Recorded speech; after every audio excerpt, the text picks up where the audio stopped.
सुर में गाना सीखिए पाधानीसा ऐप के साथ। AI powered personal music teacher from Saregama.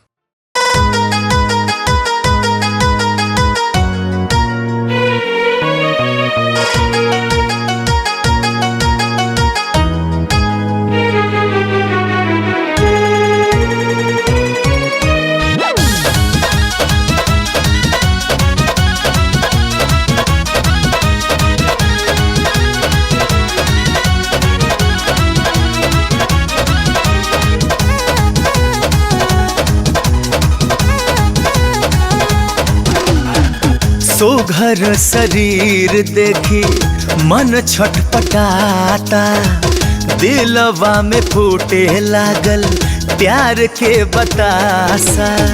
सुघर शरीर देखी मन छटपटाता, दिलवा में फूटे लागल प्यार के बतासा।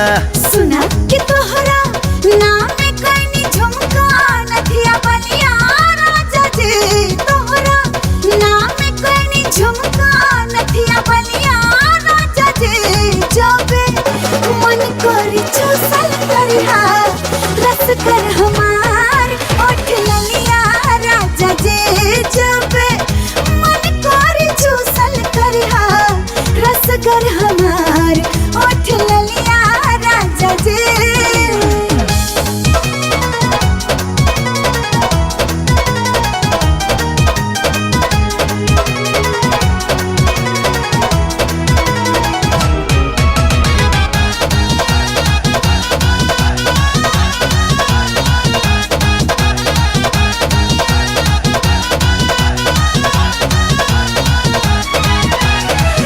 करी का बखान कितना सोनर बाखिया, सिल्की बाकेस जैसे मोरवा के पखिया। है करी का बखान कितना सोनर बाखिया, सिल्की बाकेस जैसे मोरवा के पखिया। कि तू ही दिल के हवा चोरवा मन के छलिया राजा जी। तू ही दिल के हवा चोरवा मन के छलिया राजा जी। जब मन करी चूसल करिहा रस कर हमार ओठ ललिया राजा जी। जब मन करी चूसल करिहा रस कर हमार ओठ ललिया राजा जी।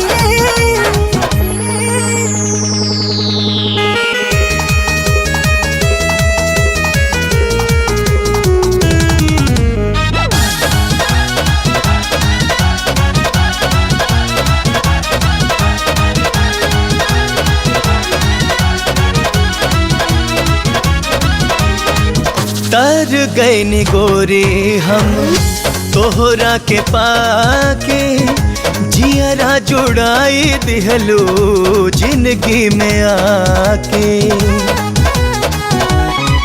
हो तर गए नि गोरी हम तोहरा के पाके, जियरा जुड़ाई दिहलो जिंदगी में आके।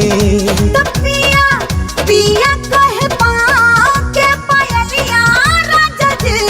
पिया पिया कहे पाँव के पायलिया राजा जी।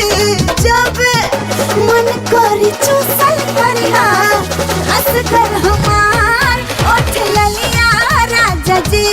जब मन करी चूसल करिहा रस कर हमार ओठ ललिया राजा रे। संघवे के सखी हमार भैली ससुराही तीन। हमरो मन करे अपना पिया घरे जाहिती। कुछ दिन करा तू सबूर ए धनिया, गोधन कुटाए दा सब दुखवा कई देहब दूर ए धनिया, गोधन कुटाए दा।